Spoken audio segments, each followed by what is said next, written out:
My name is Bob Friedrick. I was in the FBI from 1973 to 86, and after that, I commenced my own company, private investigation, called Friedrick and Associates. And can you tell me how and when you learned of Tony Viola's case and why you decided to help him? As a private investigator, he reached out to me. Golly, it was quite. It's been a long time. It's probably back in the early 2000, somewhere between 2000 2005. Whenever his first case commenced, he was indicted federally as well as in the state. So we were working on his federal case to start with. And where did you begin your investigation? We did some research for him, basically, a couple of interviews, things like that. It wasn't very much at the time. He had an attorney who was handling most of his work, or at least telling him he was handling most of his work. There was interviews that were done. It was done by another investigator out of Columbus, and we couldn't get copies of those interviews. So what were some of the most shocking things you started to discover as you dug into this case? I don't think the federal case, we didn't dig in too much. We didn't start digging into this case until he was indicted for the same crimes in his state case, and that's when we really got involved in the case more than the first one. So what sort of things were you discovering in the state case that you didn't know at all in the federal case? In the state case, well, first of all, he got some documents which he got from a Don Pasella, which were FBI documents which the FBI claimed they didn't know about, they didn't have at the time. And then we found the interviews which had been conducted through his attorney, which were never entered because apparently his attorney didn't pay the private investigator. And we began to see that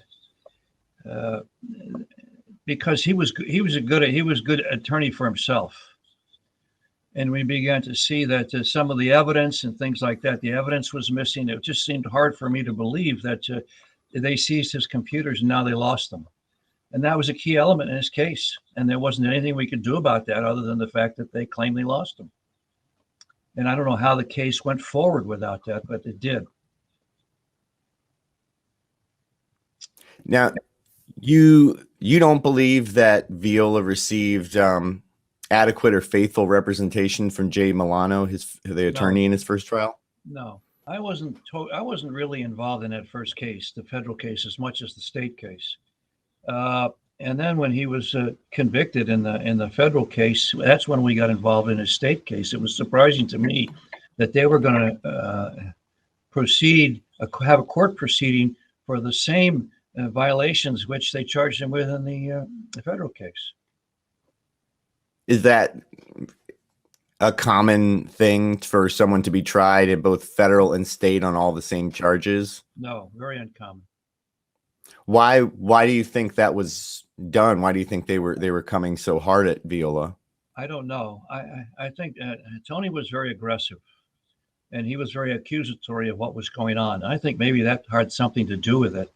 And he started to pick up pieces of information, such as the fact that the so-called key witness in both the federal and the state case had some sort of a relationship with the prosecutor. And we found some documents. We even found a psychological document regarding her mental state and the fact that she had difficulty telling the truth. So did you learn about, did you help Tony discover Catherine Clover, or was that something else that was revealed by Don Pasella, and did you further corroborate it? I'm not quite sure.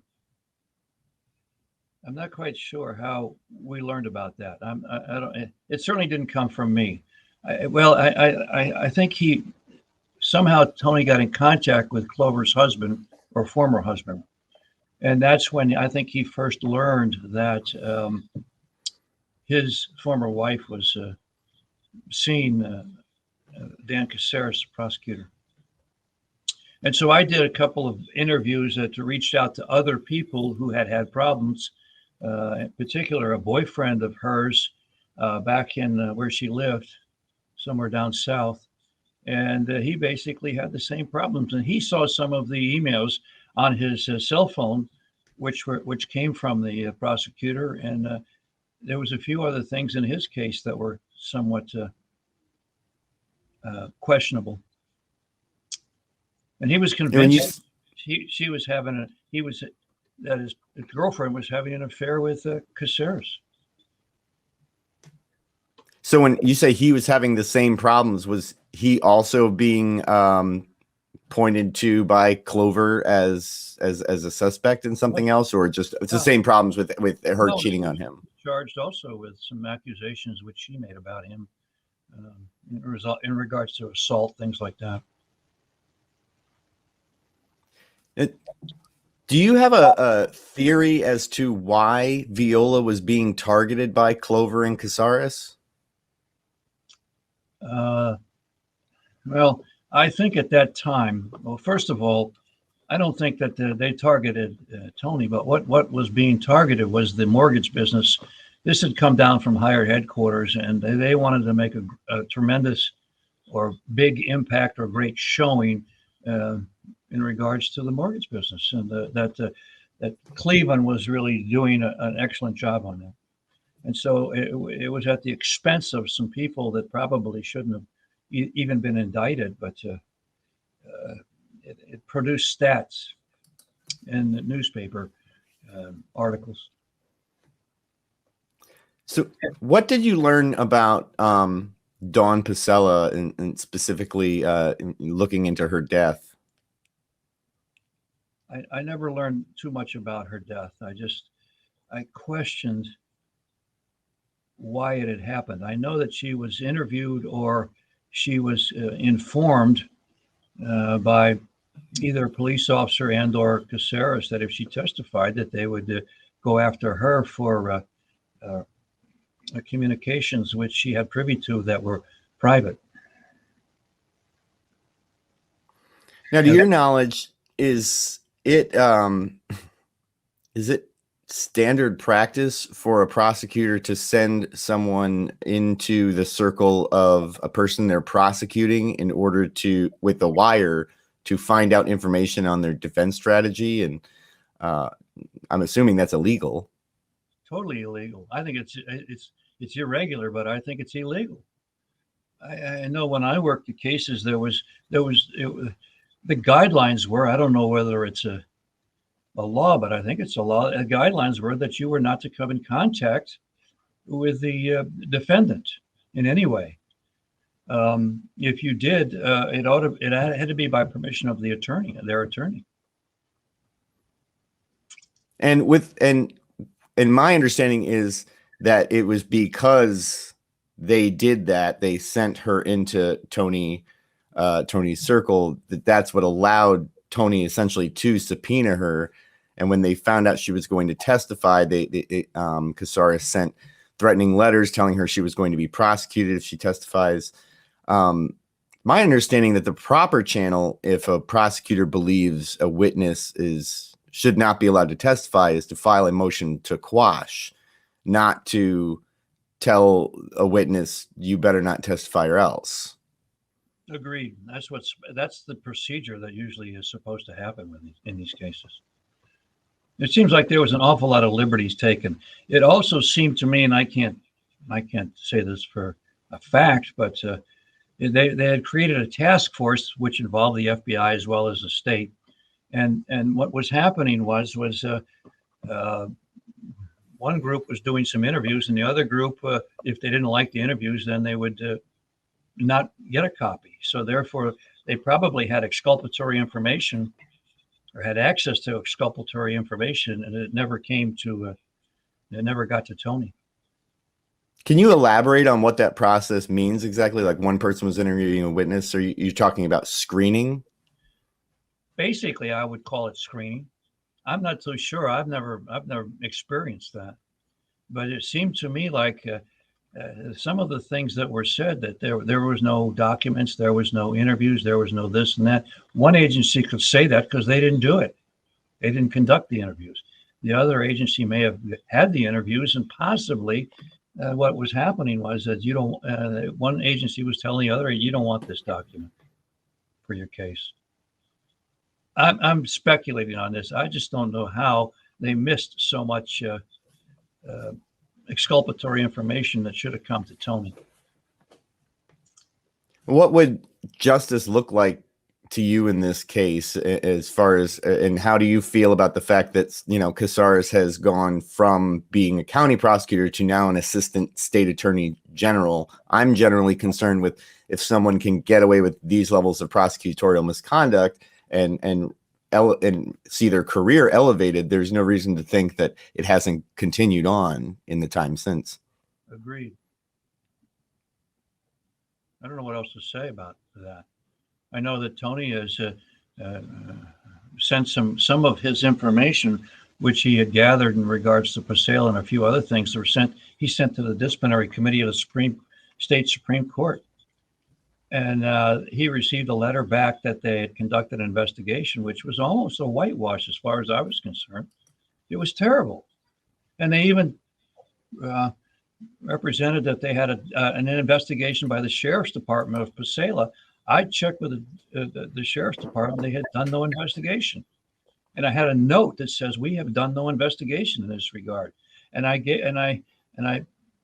said that in a letter to the Supreme Court, and they just said, well, you know, I wanted to get copies of their documents, and they said, you can't. It's these documents are not public record. If you were investigating Dawn's death, what would you look into first? Well, I'd probably start with an autopsy, but I think that probably she just got overwhelmed by the situation, and probably just consumed too much alcohol or whatever it was that she consumed. I've looked at the autopsy and the scene photos, and the two things that stood out to me. One was I don't believe there was any vomit. She just was in a heap on the ground. And the other was there was vodka on the table. It was, you know, just in the plastic grocery bag still. There was two 2-liter Popovs that were just, one of them was just, you know, completely empty. And I get someone being stressed and anxious going through with something like that, but it seemed very suspicious to me that someone would just sort of chug straight alcohol to the point that they expire from alcohol poisoning so rapidly that their body doesn't even try to purge. Yeah, I would agree with that. You probably have to have an expert involved in what's happened here. And we've never really pursued an investigation of Pasela, primarily because I think the expense involved in this thing is overwhelming. Well, is there anything else you'd like to say about this case, in your experience witnessing it, and what you hope would come out of shining some light on all this? Well, first of all, fortunately, Tony is a very intelligent individual, and he has managed over the years to convince some people, including a federal judge in Pennsylvania, that maybe he should have a court-appointed attorney. And she got him some attorneys in the Washington, D.C. that were working pro bono. I think they probably put at least couple $1 million into this, and they get nowhere with the government because everything is constantly delayed.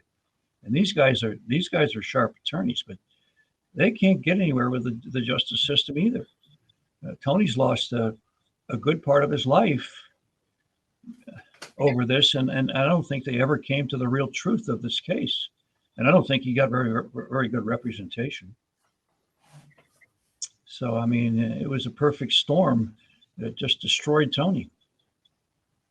And now he's living in an apartment, a 2-room apartment. And from there, he's doing his best to get himself exonerated. And mostly he's doing the work. He's doing all the work himself. There's nobody in the federal government that's really interested in his case. And that's kind of sad. Well, it's more than sad, it's scary. Yeah, I mean, Kasaris concerns me on a specific level, but also the fact that it seems like a lot of the system is turning a blind eye to him, and I don't know why, other than it would be very messy to if his prosecutorial history is as rife with problems as this, then I think a lot of the casework he's done over the years should be examined again. Well, I do too. And I mean, Tony, he's 24 hours with this. He lives with this.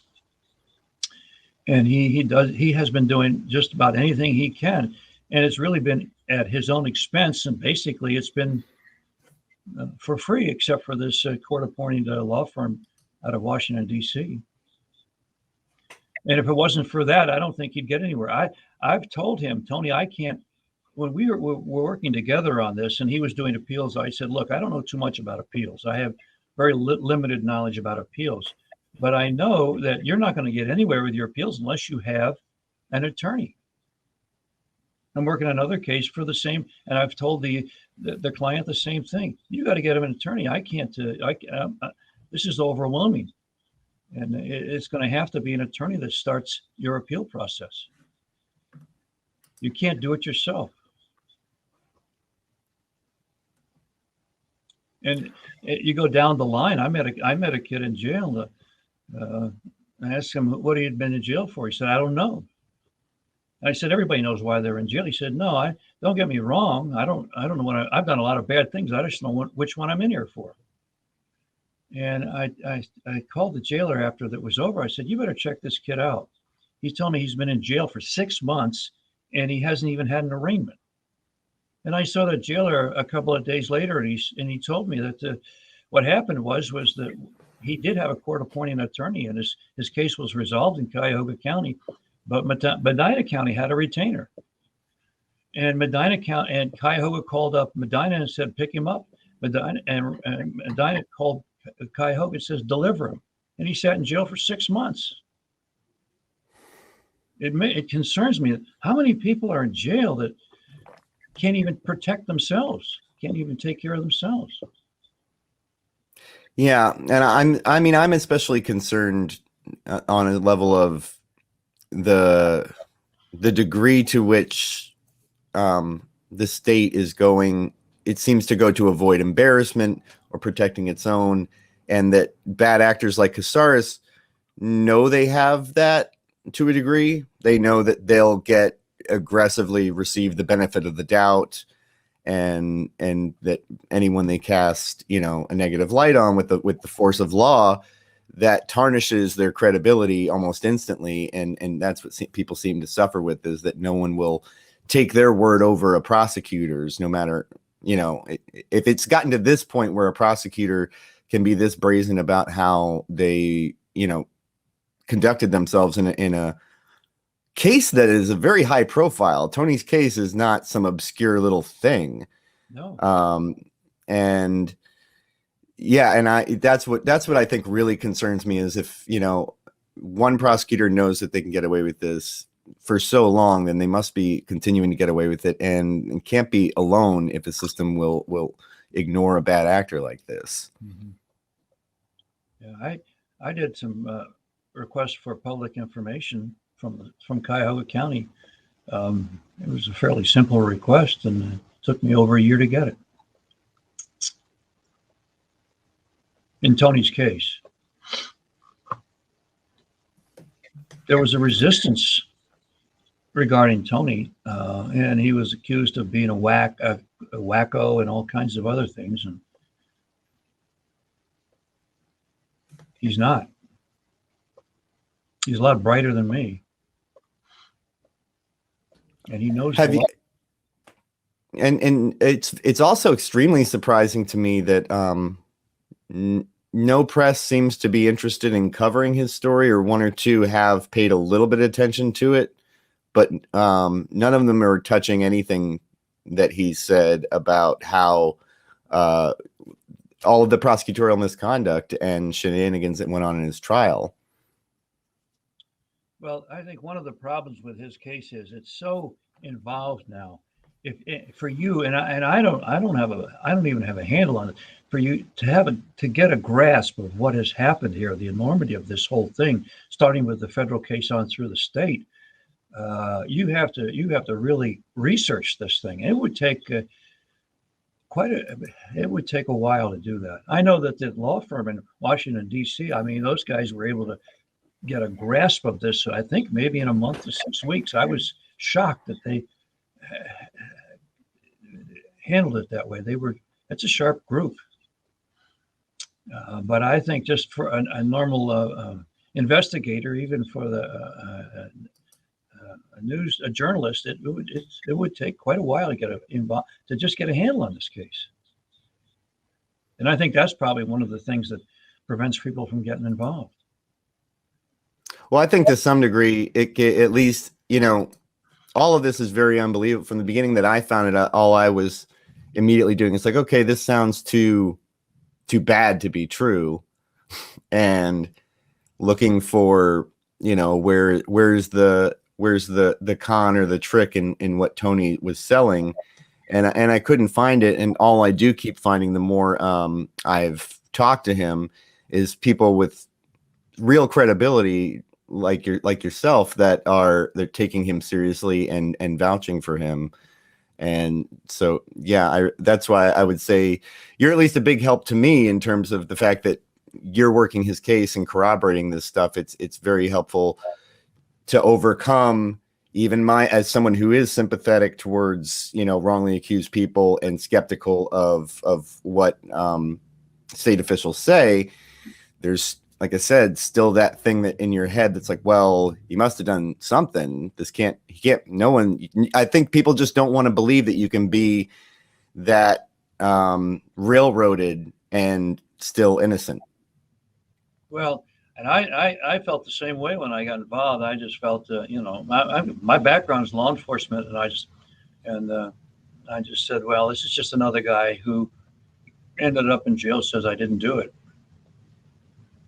But the more you get into it, you begin to realize he didn't do it.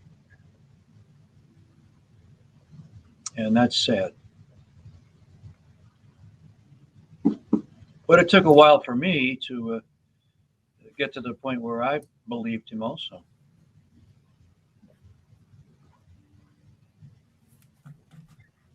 All right. Well, I think that's everything I need from you today. If I have any follow-up questions or whatever, I'll shoot those over to you in email. But thanks a lot for your time, Bob, and all the great work you're doing. Well, you're welcome. I hope we get results. I do too. And honestly, I think, whatever I can put together here, like I said, it really needs to be sort of the tip of the spear, because I really think I'm talking to a lot of other people who have intersected with Kasaris now. A lot of women have talked about harassment and creepy behavior, and his stepsister is corroborating that. And just the fact that that's one thing I just realized I didn't ask you about. Did you learn about how Catherine Clover and Kasaris first intersected, as far as her that she was being indicted? Was she indicted for arson in an insurance fraud scam initially, is how they crossed paths? No, I don't think. Maybe, I don't know. I thought the initial crossing of paths was with her first husband.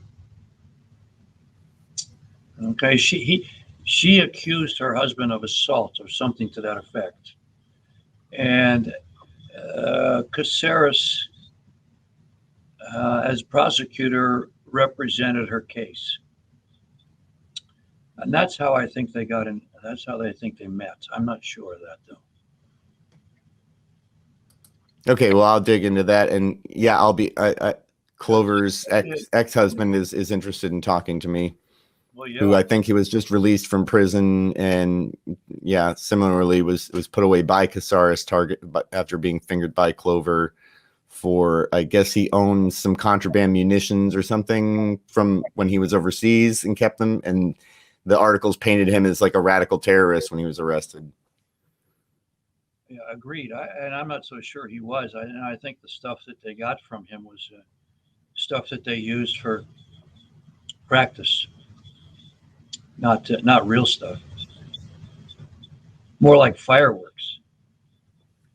And also that, I don't know if you've interviewed I forget. I'm losing some of my memory here, but there was a guy I interviewed down in the Dayton area, and the same thing happened to him through Clover.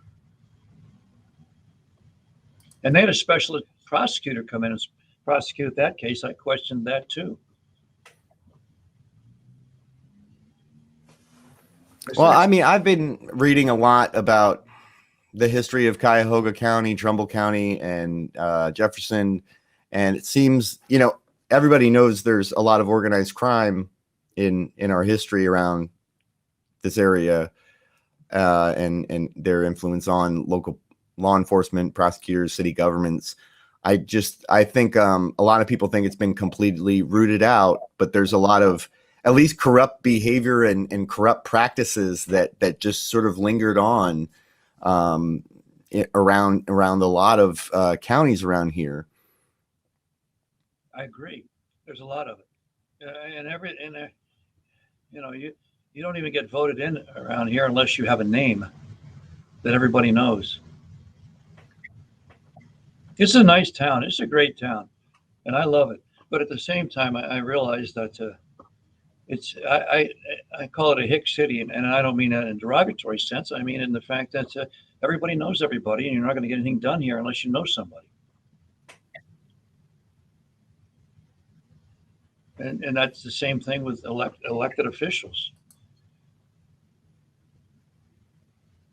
And there's no term limits for any of these people. They just continue to get elected. They just, how much is enough? Well, Kasaris was on city council, I learned, in North Royalton or Olmsted. I confused the two north cities. But Royalton. He was, it was Royalton from 2007 to 19 and was term limited out, took a year off, and right now, he is running for city council president. That's what I understand, yeah.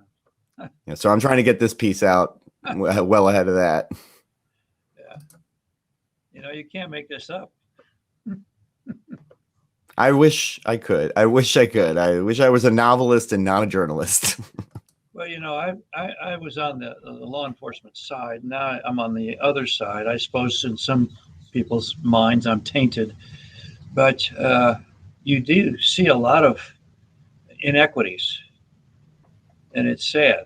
And really, justice only is for those who have money anymore. It's sad. Yeah, I agree. It's sad and infuriating, and I'm just trying to channel that into something useful. Yeah. You're fighting an uphill battle. Oh, I know it. But at least it's something I'm proud of. I can be proud of telling my kids. Yeah, and I admire people like you that fight. And some people just call you, do-gooders and a few other things. And probably that was my attitude at one time. But a realization of how the system works is eye-opening.